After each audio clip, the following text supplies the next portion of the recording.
खबर से आपको अपडेट करते चलें। पाकिस्तान में महंगाई ने एक बार फिर अवाम की ज़िंदगी मुश्किल बना दी है। मुल्क भर में आटा, चीनी, सब्जियां, पेट्रोल और बिजली की कीमतों में मुसलसल इजाफा देखने में आ रहा है, जिसके बाद आम शहरी शदीद परेशानी का शिकार हैं। आटे की कीमत में इजाफा देखने में आया है और 20 किलो थैला पहले के मुकाबले में महंगा हो चुका है, जिससे गरीब तबके का बजट बुरी तरह मुतासिर हो रहा है। चीनी की कीमत में भी फ़ी किलो 10 से 20 रुपए तक इजाफा रिपोर्ट किया जा रहा है, जिसके बाद रोज़मर्रा इस्तेमाल की एशिया मज़ीद महंगी हो गई हैं।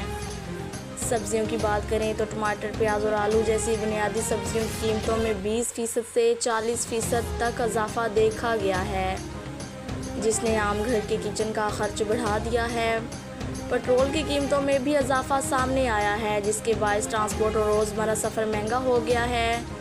इसी तरह बिजली के बिल भी बढ़ते जा रहे हैं और यूनिट रेट्स में इजाफे के बाद घरेलू सार्फिन पर मज़ीद बोझ बढ़ रहा है।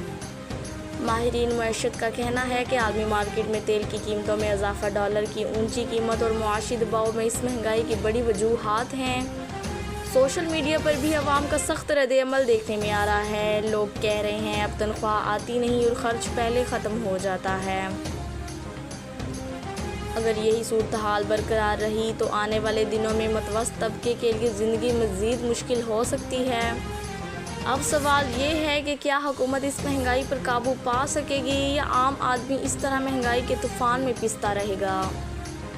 आपके शहर में सबसे ज़्यादा कौन सी चीज़ महंगी हुई, कमेंट में ज़रूर बताएं और ऐसी ही ताज़ा, अहम और वायरल अपडेट्स के लिए हमारे साथ जुड़े रहिए।